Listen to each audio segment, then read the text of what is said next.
Hey guys, so this week on FreshCap Friday Live, we interviewed Andrew Carter from Smallhold. If you don't know what Smallhold Farms is, they are a series of mini mushroom farms kind of in a distributed agricultural model where they actually make the fruiting blocks at one central location, but then distribute them to a bunch of restaurants and grocery stores where the mushrooms are actually grown on site.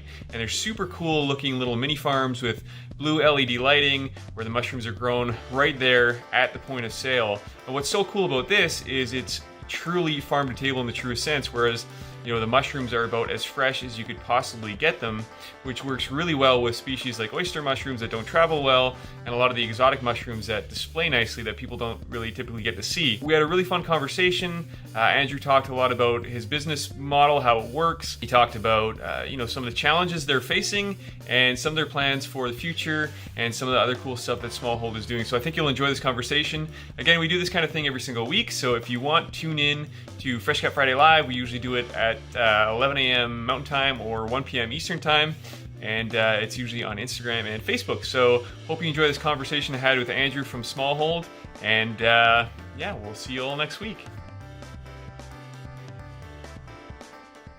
Looks like it's tuned in, and there he is, Andrew. How you doing? Hello. Hey guys, how you doing? Really Awesome. good. Welcome to FreshCap Friday Live. We're so happy to have you here. Yeah, happy to be here. This is great. Awesome. So, I'm so happy to have you here. I think what you guys are doing with Smallhold is so cool, and I wanted to start off just by saying we were in Brooklyn in January, and we made a special trip to the Whole Foods to go see the Smallhold mini farm, and it was absolutely just one of the coolest things I've seen. I mean, what you guys are doing with distributed agriculture, what you're doing with, bringing exotic mushrooms and these type of mushrooms into the public sphere, I think is so amazing. And there's such an opportunity to share some of these really cool species that a lot of the time people don't get to see in grocery stores. You get to see these typical mushrooms. So what I wanted to know from you, Andrew, just to get started, is what got you interested in this crazy thing called mushrooms anyway? How did you get started, and how did you become passionate? Yeah, I mean, I'm sure you probably talk to a lot of mushroom farmers. It's always an interesting story how people get into it. I went to school way back when at University of Vermont, and I studied ecological design and environmental sciences. And at that point, there was a lot of this research coming out around mycoremediation. I think Paul Stamets was put out Mycelium Running around that, and it was like required reading in my program because that was all we really cared about was remediation projects. And I didn't get to grow anything at that point, but it's always been really interesting, essentially the mysteries around mushrooms, because I felt that there's a lot of available science around growing plants, and that is what I ended up making most of my career around. But I just felt like a lot of the mushroom world is just it's a mystery. Like people don't know how to grow most of the varieties, all these varieties that people are eating. And so I kind of kept an eye on it over the last 10 years. But what happened in my own world is I started doing greenhouse production, and mainly in leafy greens and herbs. And so that's like my main background is commercial lettuce and tomato and herb production. And then about 4 years ago, it was a really funny kind of random sort of thing. I was starting to try to grow some oysters in my family's basement.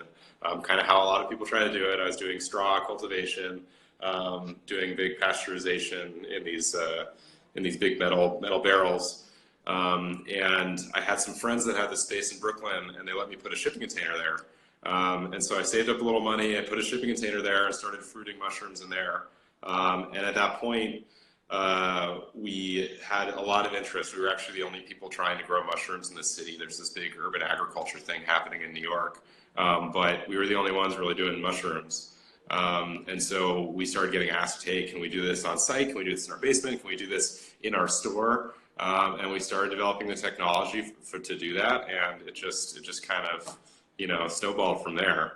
But I come definitely from a farmer background. I would say that I'm not the best at foraging. And so I get asked a lot, like, are you a mycologist? And I definitely understand mushrooms, and I think in certain spheres I would be considered that, but I'm also not I would not trust me to ID some really obscure mushrooms in the wild. And I try to be honest about that. I look at it very much like a cultivation, on the cultivation side of things. Yeah, no, definitely. Those are two really different skill sets for sure. I mean, Yeah, most people who grow mushrooms have interest in the mushrooms they see in the wild, but just because you're really good at identifying mushrooms doesn't mean, you're good at growing mushrooms and vice versa. So exactly. that's really great and definitely true. I wanted you to talk a little bit about, you mentioned a little bit about the technology and how you develop the technology. Can you explain a little bit how your mini farms work and how, what requirements mushrooms have that, might not be required for plants and how you kind of work that into your mini farms? Yeah, so there's a few things. So how Smallhold works, how what we call as a distributed farm, are we have these little units that are put out in restaurants and grocery stores, and they're kind of the end process of the actual full growth process that we're going through. And so that's essentially a fruiting chamber, which I'm sure that a lot of your viewers probably understand a lot of the mushroom stuff. It's a specific set of climate and parameters essentially to fruit. All the incubation is done off-site because we found that useful to do at a very mass scale. But what we found is that if we just have this very particular environment on site, then we can provide this really cool experience and really fresh produce for grocery stores and restaurants. And so how the technology works, it's these bookshelf sort of refrigerator sized units. They can cool the air, they can humidify, and they can essentially release the CO2. And they filter the air and they do all that kind of stuff that's necessary for sanitation and for air quality and all that stuff. But the big thing that we figured out is you're spending a little bit of energy and you're kind of doing a lot to manage that climate. But when the mushrooms are producing CO2 and you need to vent it, you need to be really careful. Got a phone call. Yeah, you bet. You need to be really careful about your use of resources, like your use of water, or use of energy, because you could just vent constantly if you really wanted to. And so we have this sensor system that we developed on our own, and our own software to manage all of that. Wow. So essentially how we work is if Whole Foods says, hey, we want to grow lion's mane next week, we'll get them locked to do lion's mane, and then the system will automatically update for the parameters to grow lion's mane. And we have set points for each variety. Even though they can be fairly similar, we do have sort of it's a little bit different just to make sure we're getting the most yield possible out of our systems. Hmm. And speaking of yield, like looking around on the website, you do get pretty substantial yields out of such a small, compact space, which I think is so cool and obviously important in a place like New York, where it is such a high dense population and a lot of tall high rises. There's not a lot of room, I guess, for big scale agriculture. So it's really cool to have that final point of distribution for the mushrooms growing in such a small space. And the other thing that I found so fascinating about that model is oyster mushrooms in particular, and a lot of the other gourmet mushrooms, they do not travel well. So if you're growing mushrooms anywhere else in New York and you got to bring them all the way into the city, by the time they get there and by the time they're on the shelf, they're usually not looking so hot. So what's cool about what you guys do is, they're on display, and when they're harvested, they're going right from the fruiting block to the shelf, or right from the fruiting block to the kitchen, which is really, really cool. Yeah. Yeah, I think it's you brought up. I mean, it's a great point. It's like we're in New York and we're right outside Kennet Township, and there's so many mushrooms that come out of that area, and technically that's not very far. Like that's very much a local area to New York City. And even still, because of last mile delivery and all the intricacies of distribution, a lot of the mushrooms that come out of that area and come into these grocery stores do get damaged by the time it gets to the customer. And it's crazy, like, we might be growing something that people have eaten before, but it seems to be a completely different experience for them when they see it, when it's growing right there, but also when it's just that fresh. It's just a completely different product to them. Totally. Yeah, totally. And I'm just reading through some of the questions in the chat. So for people that are just tuning in, this is Andrew Carter from Smallhold Mushrooms, based out of Brooklyn, New York. He's developed a system of distributed agriculture with mushroom mini farms, where they're growing mushrooms actually at the grocery store or actually at the restaurant in which they're being used. And it's a really, really cool model. One question that before with this interview, I kind of asked our audience, hey, do you have any questions, that you'd like us to ask Andrew? And one of the things that came up was, growing mushrooms is not the same as growing plants. Obviously, there's a lot more education involved. There's a little bit more, intricacies in growing it. What kind of training do you have to do when you install one of these systems? And what is the process for people learning how to do this in a quick way? Yeah, so how we work as Smallhold is we make direct relationships with grocery stores or restaurants. And so we haven't yet installed with other farmers or other people that are looking to use our systems. We're definitely interested in that, but we're a small team, so we really have to focus on kind of the specific customers that we've targeted. And because of that, how we built our software is that there's actually not a whole lot of knowledge necessary on their end. So we don't give them any sort of control over the parameters. We don't give them any control over the lighting. All that is done through our own sensor system, and we can actually control remotely. And so it's connected through a cellular network, so we're not connecting to their Wi-Fi or anything like that. So if they change their passwords, we're still connected. And so we can actually see from our offices, hey, like everything's looking good or everything's not looking good. And that's kind of the point, because it's as your commenter mentioned, it's really difficult to do it consistently. It's like growing, in my opinion, growing anything, getting to like from 0 to 75 is actually not that hard. You can grow some basil on your shelf or something like that. But once you try to do a commercial output, it becomes a whole different beast, to manage. And that's where the technology comes in and the knowledge comes in. As you mentioned, it's way different than plants.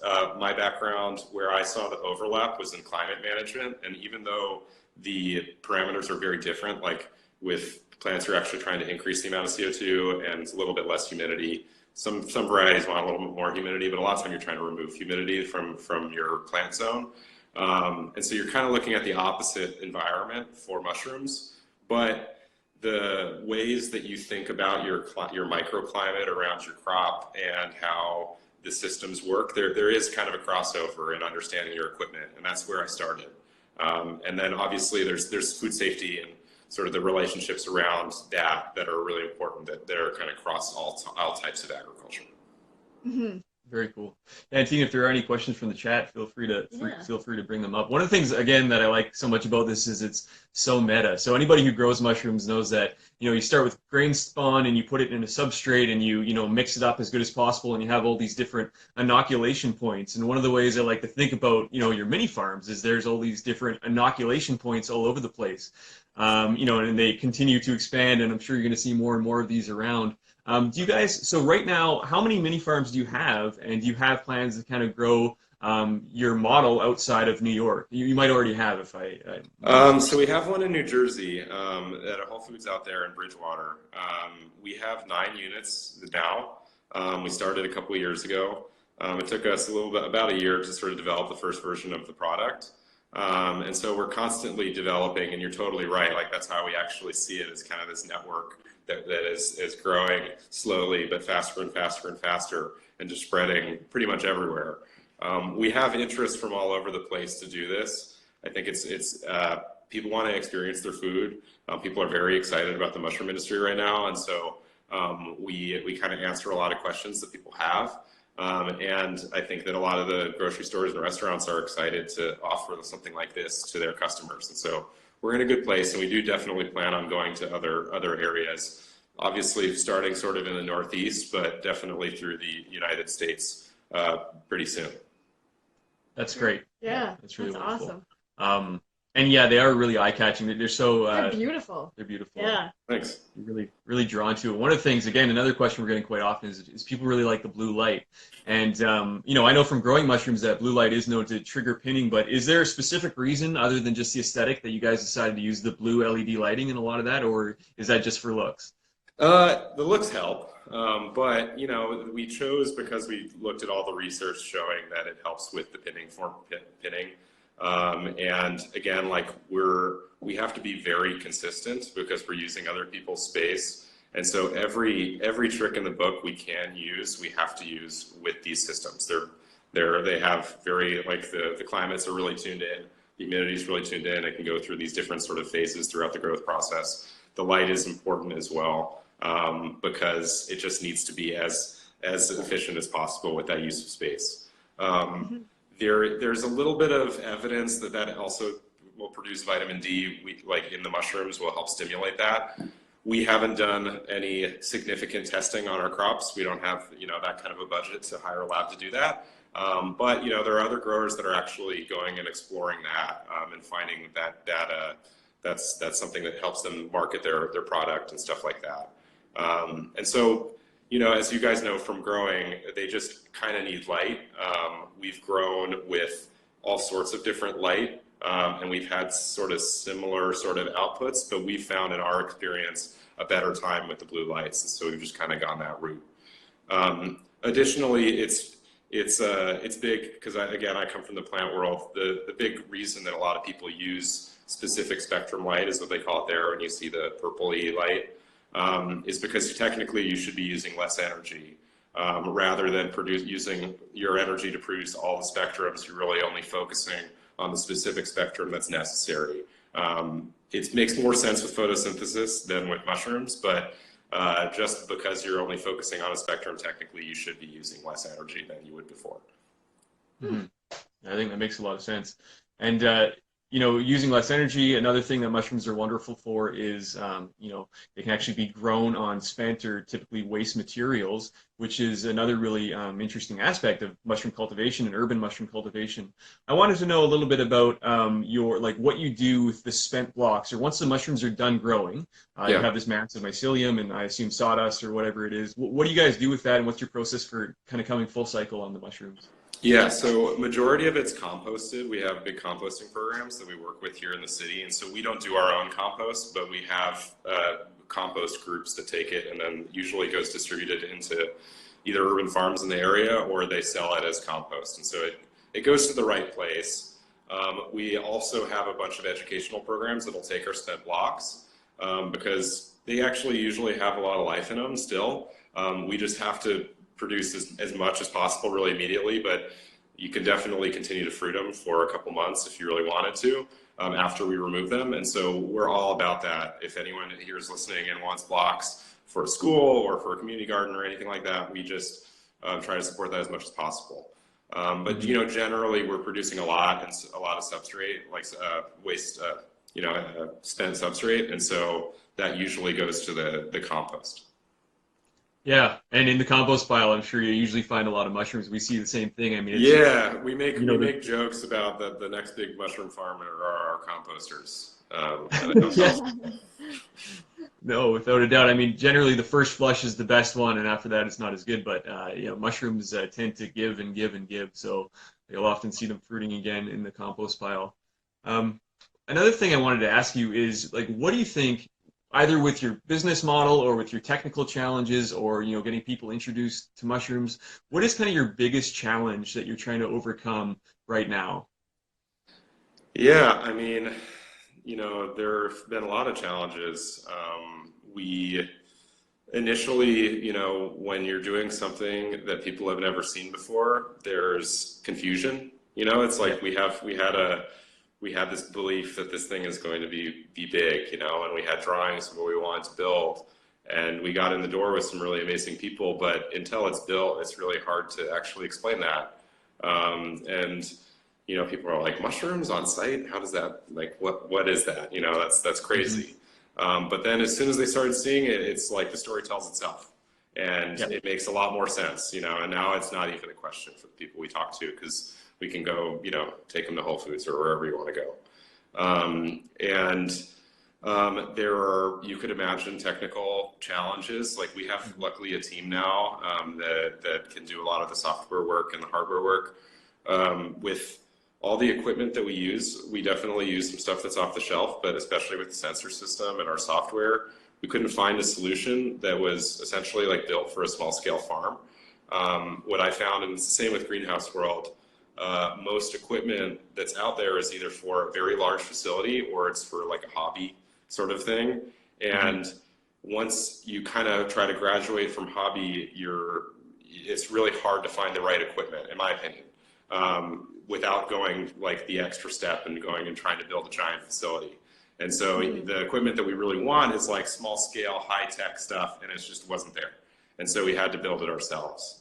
And that was a challenge, definitely, but we definitely figured it out. You know, it's always, my job now, a lot of it is like, we have our staff, we have our team, and I love our team, and we have like everyone that's stuck around, and so we're really happy about that. But you know, the bigger you get, the more important it is to keep everyone happy and making sure everyone like believes in the cause and is still obsessed as you are about the product that you're building. And I wouldn't say it's necessarily a challenge, but it's definitely something that we think about a lot here, because that's the most important thing is the people that you work with. Because, you know, farming's not easy, and, you know, most days are good, but some days are kind of hard. And so you just have to kind of, you have to make sure that everyone's still feeling it even through those hard days. Yeah, Yeah. without a doubt. That's always a challenge when growing a company, but, you know, seeing how passionate everybody there is about growing mushrooms, I think it's, you know, definitely something that's fun to do.